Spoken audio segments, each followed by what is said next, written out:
Pelajaran kita pada sore hari ini adalah Babul Iqrabi. Ini suatu bab menerangkan al-iqrabu. Sebagaimana sebelumnya kita pelajari bahwa di dalam kitab Nahwu itu ditemukan banyak takrib. Jadi yang pertama sekali kita pelajari adalah ma huwa takribul iqrabi. Apakah dia takrib iqrab? Takribul iqrabi huwa taghyiru awakhiril kalimi biikhtilafil awamilid dakhilati alaiha lafzan au taqdiran. Perlu anak-anak ketahui bahwa sesungguhnya takrib iqrab itu hanya sampai kepada taghyiru awakhiril kalim, sampai di situ saja. Jadi yang dikatakan iqrab itu adalah perubahan akhir kalimat. Apa iqrab itu? Perubahan akhir kalimat. Jadi kalau ada kalimat yang bentuknya berubah-ubah, itulah yang dinamakan dengan iqrab. Ada yang bertanya, ayah guru, memang kalimat itu ada yang tidak berubah? Jawabannya ada. Jadi tadi semua kalimat yang bisa berubah itulah yang dikatakan iqrab. Lalu kalimat yang tidak berubah itu namanya mabaniyun. Jadi ada iqrab, ada mabani. Jadi iqrab itu taghyiru awakhiril kalim, perubahan akhir-akhir kalimat. Sekali lagi, kalau ada kalimat yang akhirnya berubah-ubah, itulah iqrab. Adapun kalimat liikhtilafil awamilid dakhilati alaiha, itu adalah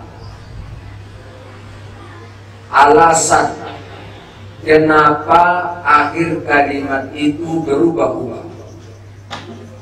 Jadi kalau ada pertanyaan, kenapa akhir kalimat itu berubah-ubah?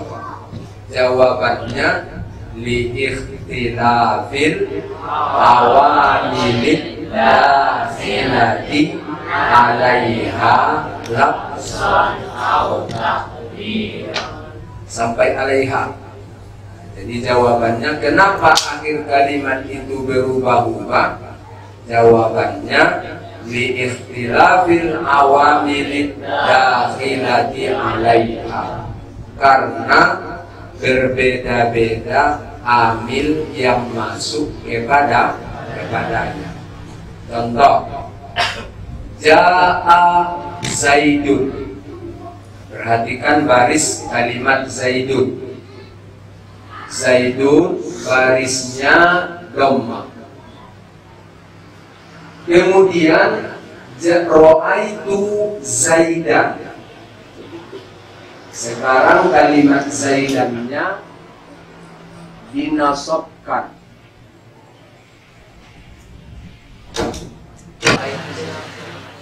Nah, coba diulangi. Jadi contohnya Ja'a Zaidun. Kalimat Zaidun ini dirofakkan. karena yang masuk ke dalamnya adalah amil rofa. Ro'aitu Zaidan, kalimat Zaidannya dinasab karena yang masuk kepadanya adalah amil nasab.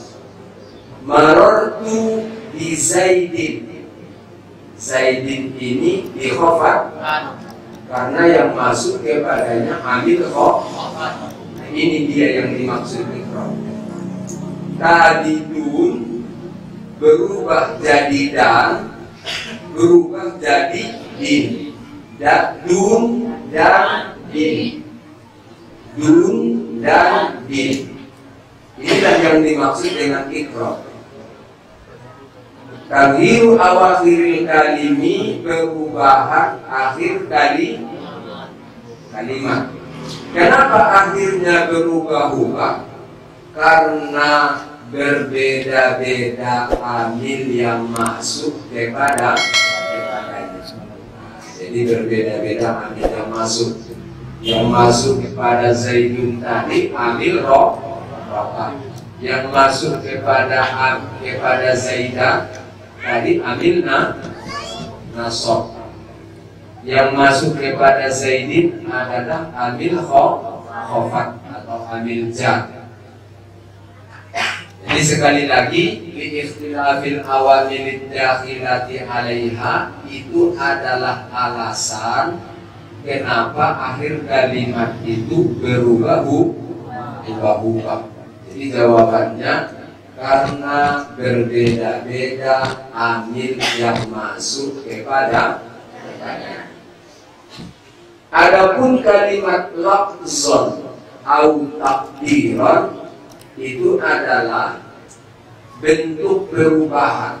Makanya dikata di kitab yang ayah susun, berapakah perubahan akhir kalimat itu? Jawabannya, perubahan akhir kalimat itu ada dua. Yang pertama lafzon, yang kedua takdiran. Apa itu lafzun? Lafzun adalah nyata.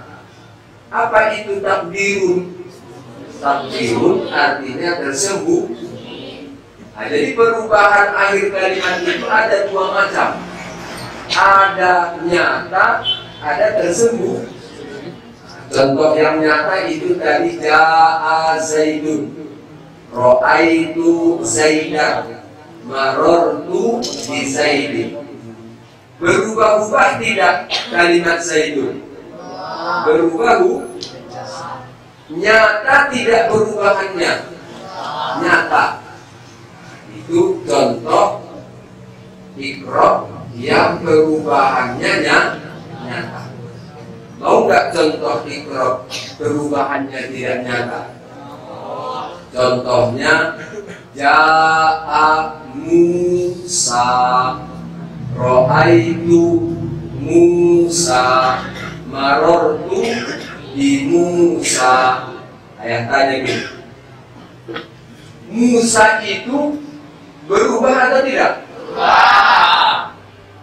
Apa dulu? Musa itu berubah atau tidak?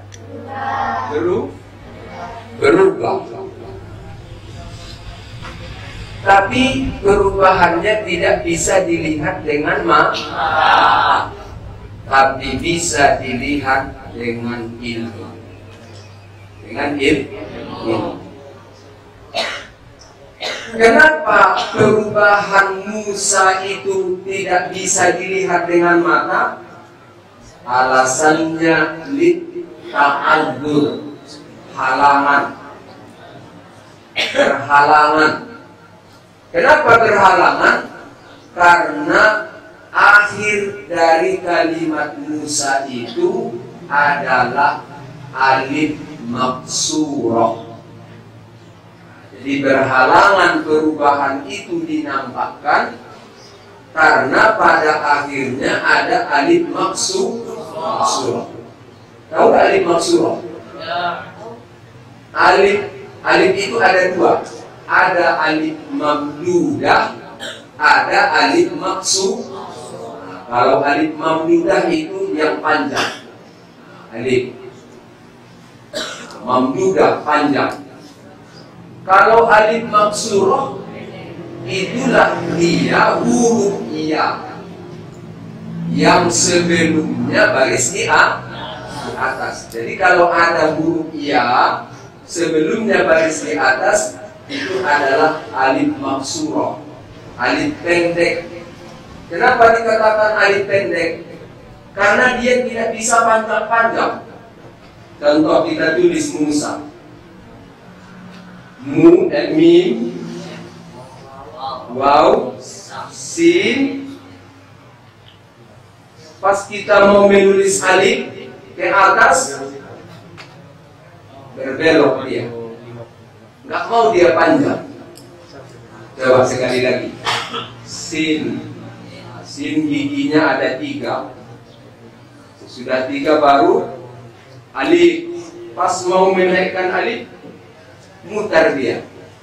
Jadi dia tidak mau panjang. Nah, makanya huruf iya bentuknya sebelumnya garis di atas itu namanya alif maksurah. Bahasa Indonesianya alif pendek. Ya. Nah, setiap ada akhir kalimat alif maksurah, maka dia berhalangan untuk dinampakkan perubahan ikromnya. Itu contoh yang perubahannya tidak bisa dilihat. Ada juga perubahan yang tidak bisa dilihat apabila akhir kalimat itu iya. Cuma kalau akhir kalimatnya itu iya, perubahan yang tidak bisa dilihat hanya, coba dicatat, kalau kalimat itu akhirnya iya, maka perubahan yang tidak bisa dilihat hanya 2. Pertama ketika rofa, yang kedua ketika khofat. Jadi kalau ada akhir kalimatnya iya,